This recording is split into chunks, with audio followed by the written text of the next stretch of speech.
they come to the show to like refine their craft. So what advice do you have for aspiring drag queens who maybe aren't there yet, don't really want to try out the show, but are still trying to figure out who they are as an artist, trying to figure out their artistic vision? What advice would you have for an up-and-coming drag queen? For me, practice makes perfect. Every day after school, when I was 13 years old, I found something called liquid eyeliner in my mother's bathroom. Me too. Thank you. And I would come home after school, because she didn't wear it, so I didn't know what it was. And I knew I was obsessed with Mae West and all these kind of old movie stars back then, and I would practice all the time. And it's kind of become my trademark, that black wing out to my ear. But the point is, that in the beginning, it was messy, it was lopsided, it was awful. Queens just need to practice every single day, because with practice comes perfection.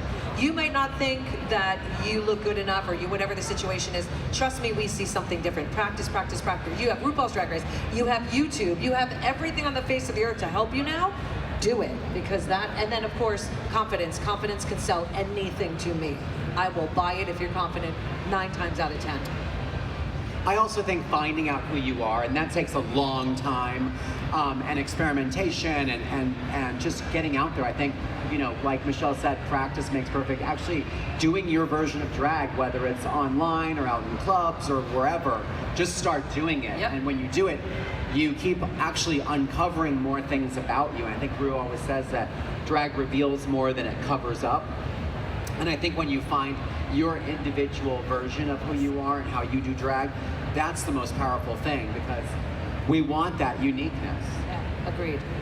Yeah, I feel like I see a lot of girls that are the queens that watch, Aquaria, or they watch the people who have the best makeup, and they try to emulate that. And I think while judging and comparing yourself to that scale is really smart and clever, because those are people at the top of their game in the makeup world. I think it's really important to add your own individuality to that, but also some of the queens come on the show and they think it's about winning every single competition.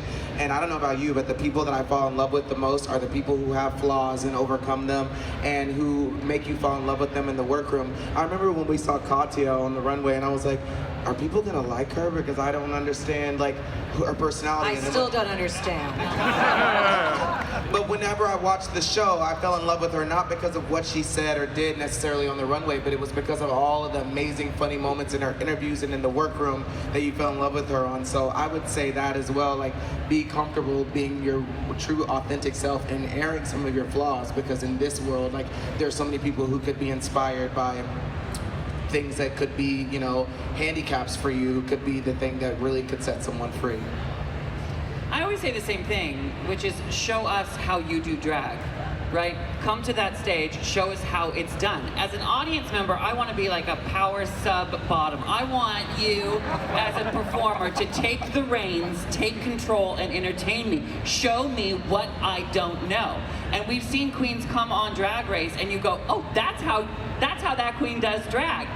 I've never seen that before, and that's what I want. I want that kind of queen. And let's add that drag is so much more, as you know, specific with me, than being pretty. I need so much more than just being beautiful. Drag has grown so much, and it's always been, I grew up with the queens like the Jackie Beats, the Lady Bunnies, the RuPauls, and it's like, these are queens that didn't, focus on beauty.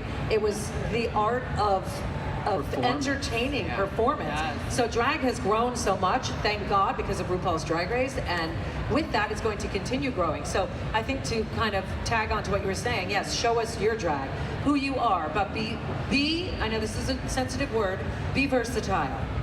And don't worry so much about being pretty. Right, I've heard that. I'm right here, Michelle, right here. Sorry, boys, I had to tell you. So we've had RuPaul's DragCon for a couple years now. So what have been some of your favorite memories from the conventions, whether LA or New York? I don't leave my booth from the minute it opens to the minute it closes. So my favorite memory is meeting every single person that comes in there to give me a hug, to meet them, to hear their story. I get a lot of people sharing themselves with me, and I'm so appreciative of what you tell me of how RuPaul or the show or us have changed your life, and thank you so much for those shares. That's why I love DragCon. And the shopping and all the seeing everybody is great. I'm so proud of the girls, but me getting to meet you guys who love our show is what it's about for me. So thank you. I like sharing myself with the people as well. Yeah, I heard. I read it on the bathroom wall. Yeah. There's on that corner of 8th and no.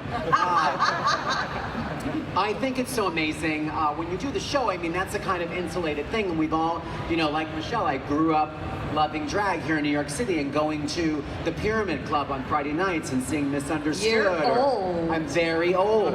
And, but then when you come to DragCon, you see that drag has gotten so much bigger, and there are little children, and there are families, and there are moms and dads, and drag queens, and like it's just such a beautiful group of people that are just gathered together to celebrate creativity and fun and love.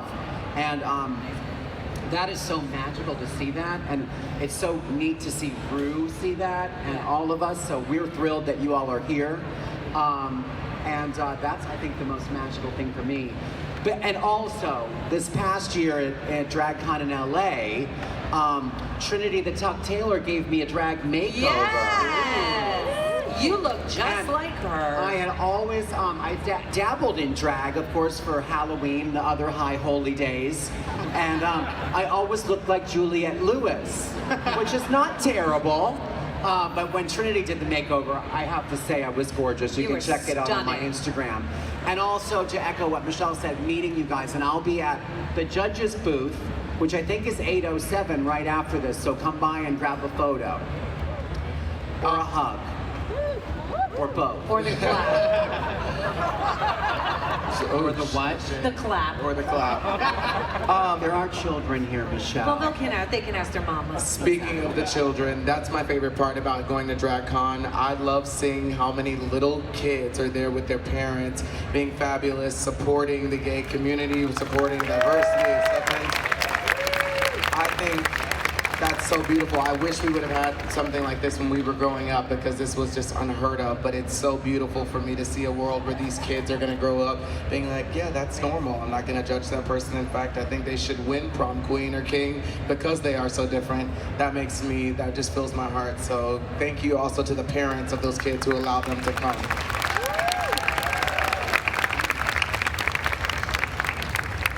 I spent Friday and yesterday just walking all over the floor. I probably met a lot of you out there, and that, to echo what they're saying, looking you all in the eyes and sharing that connection is what this show is all about. It's funny, when we shoot it, we're in like a soundstage in whatever town that is. I mean, we Still Hollywood there. adjacent, let's just say that. It's like in the middle of nowhere. And we just sort of, it's like a normal day. We go to work, we have fun, we see our friends, and then what it becomes once it leaves us is this whole other thing. And this puts it into context. This gives it texture, this gives it a purpose. I get to look you all in the eye and see what it means. And I hope that you see that reflected back at you. All of us are so grateful to be here, and so grateful that this big hall gets filled up with people who want to celebrate love. So thank you for watching, and thank you for showing up, really.